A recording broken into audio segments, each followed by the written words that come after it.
कृपया अंदर आइए। तो आदमी अंदर चला गया। अब अंदर गया तो वहां पर एक बोर्ड में लिखा था दाहिनी ओर मुड़ जाइए। वो दाहिनी ओर मुड़ गया। वहां गया तो फिर एक छोटे से बोर्ड में लिखा था कृपया बाईं ओर मुड़िए। वो बाईं ओर गया। फिर वहां एक बोर्ड में लिखा था कृपया आप जरा सीढ़ी से ऊपर चढ़िए। वो ऊपर गया। वहां पर जैसे ही सीढ़ी खत्म हुई तो वहां पर एक बोर्ड में फिर से लिखा था कृपया दाईं ओर मुड़ जाइए। तो दाईं ओर मुड़ा। फिर वहां एक बोर्ड में लिखा था जरा सीधे चलिए। वो सीधे गया। और फिर एक बोर्ड मिला, उसमें लिखा था जिस सीढ़ी से आए वहां से नीचे उतर जाइए। तो नीचे उतरा। और अब जब आया तो वहां पर बोर्ड में लिखा था यहां वहां क्या भटक रहा है, चल बाहर निकल। हमारी आपकी स्थिति भी यही होती है। कोई कहता दाएं मुड़ जाओ, कोई कहता बाएं मुड़ जाओ, कोई कहता यहाँ मुड़ जाओ, कोई कहता वहां मंदिर चले जाओ, ये कर लो, नाक पकड़ लो, ध्यान कर लो। और पूरी जिंदगी यही करते करते जब बूढ़े हो जाते तब लगता है यार हाथ तो कुछ आया नहीं, जीवन भर भटकते रहे।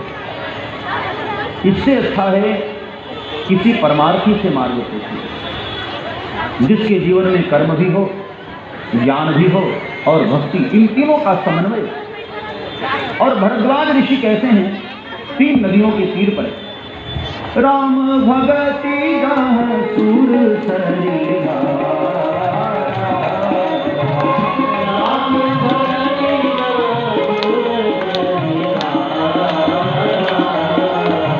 गंगा मतलब राम भक्ति, राम भगति गाह सूर सरिया,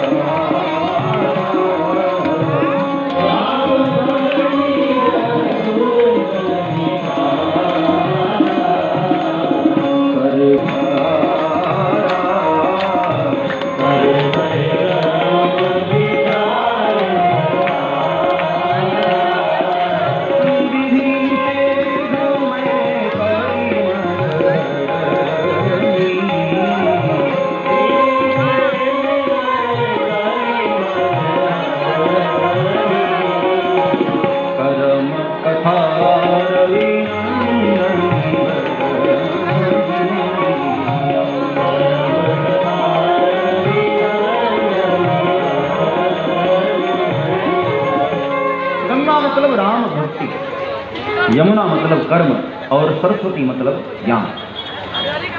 जिस संत के जीवन में यह तीनों का समन्वय हो ऐसे संत से पूछो। और बालकांड में जहां भरद्वाज जी का परिचय दिया बाबा तुलसी ने, परमारथ पथ परम सुदाना, बाबा तुलसी कहते हैं, भरद्वाज कहते हैं परमार्थ पथ के परम सुदान, परम ज्ञानी। मार्ग सदैव परमार्थी से, स्वार्थी से, सदैव परमार्थी से किसी संत को मुनिबत तार संग तब दीने। देखो भाई संत से पूछोगे ना तो 4 वेदों में जो वर्णित मार्ग है संत वही तुम्हें बताते हैं। मनगणन समार्गणन, ये 4 ऋषि जो है वो 4 वेद स्वरूप है। भगवान उनके साथ वहां से और आगे बढ़े। यमुना के तीर से भगवान ने उनको ही विदा कर दिया और यमुना पार करके भगवान उस पार पहुंचे हैं। एक तपस्वी से भगवान की मुलाकात हुई। कुछ दूर चलते रहे, रास्ते से भगवान ने निषाद राज को ही विदा कर दिया। जाना नहीं चाहते थे लेकिन बस भगवान ने उनको ही विदा किया कि मित्र बस अब यहाँ से रास्ते आगे, मैं रास्ते में चला जाऊंगा। और वहां से भगवान और आगे बढ़े।